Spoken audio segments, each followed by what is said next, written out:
বর্বরতাকে হার মানিয়েছে।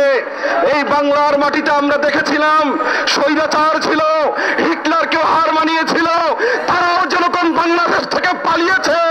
আমরা মনে করি সারা পৃথিবীময় মানবতার ভিতরে যে আগুন জ্বলে উঠেছে, মানবতা মানে সকল মানুষের হৃদয়ে যে আগুন বলবাদ করে দাউ দাউ করে জ্বলছে, এই আমেরিকা, এই ইসরায়েল, এই আগুনে ধূলিসাৎ হয়ে যাবে ইনশাআল্লাহ। আমাদের বাংলাদেশে দাঁড়িয়ে আমরা কি করতে পারি? আমরা আমাদের সেই ফিলিস্তিনের ভাইদের প্রতি সংহতি জানিয়েতে রাজপথে নেমেছি, আহ্বান করছি অতি দ্রুত যুদ্ধ বন্ধ করুন, ফিলিস্তিনকে স্বাধীন হিসেবে রাষ্ট্র ঘোষণা করুন। একই সাথে বাংলাদেশে যে সকল ইসরায়েলি ব্যবসা করছেন, অনতিবিলম্বে আপনাদের ব্যবসা গুটিয়ে ফেলুন। বারবার বাধ্যজনিতভাবে সতর্ক করা হচ্ছে, বাংলাদেশে কোন ইসরায়েলি পণ্য থাকতে দেওয়া হবে না। একই সাথে বলতে চাই, আমরা যারা মানুষ রয়েছে, যাদের ভিতরে মানবতা রয়েছে, যারা মনে করছেন ফিলিস্তিনে হত্যাযজ্ঞ একটি নির্মম এবং জঘন্য রকমের অপরাধ, তাদের প্রতি আহ্বান থাকবে, আপনারা আজকে থেকে Coca Cola, Pepsi, Mirinda, Nestle পণ্য, পিজা হাট, এই সকল ইসরায়েলি পণ্য বর্জন করতে হবে। আমাদের আহ্বানের পরে পাড়ায় পাড়ায়, মহল্লায় মহল্লায় যারা এগুলো পান করবে তাদের ছবি তুলে রাখবেন। আমরা তাদের ছবি জাতির সামনে দেখাতে চাই। আমরা বলতে চাই এরা ইসরায়েলের দোসর, তারা বাংলাদেশে থেকে ইসরায়েলি পণ্য কোনোভাবেই ভোগ করতে পারে না। সাথে সাথে আমরা সামাজিক ভাবে এই ইসরায়েলি পণ্য কনজিউমারদেরকে আমরা বয়কট ঘোষণা করবো ইনশাআল্লাহ। সুতরাং আন্দোলন সংগ্রাম চলবে, অব্যাহত থাকবে যতক্ষণ পর্যন্ত গাজায় আগুন বন্ধ না হবে, হত্যা বন্ধ না হবে, শিশুকে বন্ধ না হবে, ধর্ষণ বন্ধ না হবে, আমরা রাজপথ ছাড়বো না ইনশাআল্লাহ।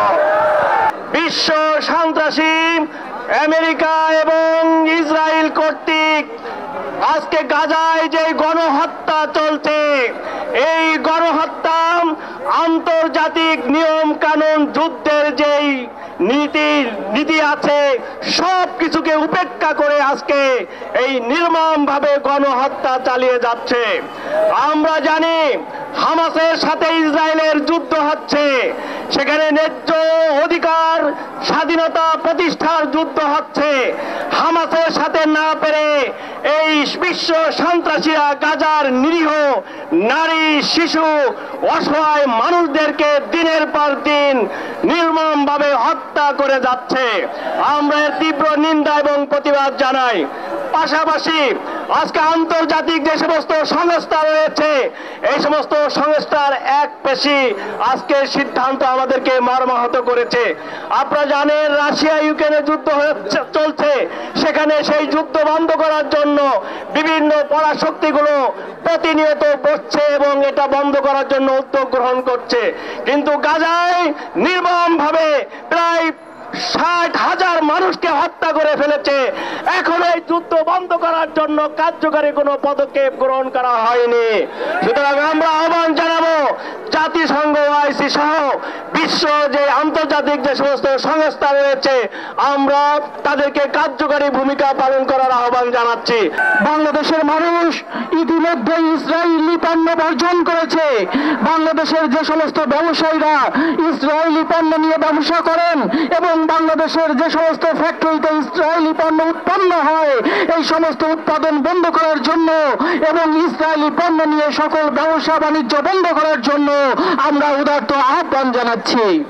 সাথে সাথে ফিলিস্তিনি যুদ্ধাহতদেরকে সুচিকিৎসা দেওয়ার জন্য বাংলাদেশ সহ ফিলিস্তিনের আশেপাশের সকল মুসলিম দেশে যুদ্ধাহতদের সুচিকিৎসার ব্যবস্থা করার জন্য ইসলামী যুব আন্দোলনের পক্ষ থেকে উদাত্ত আহ্বান জানাই।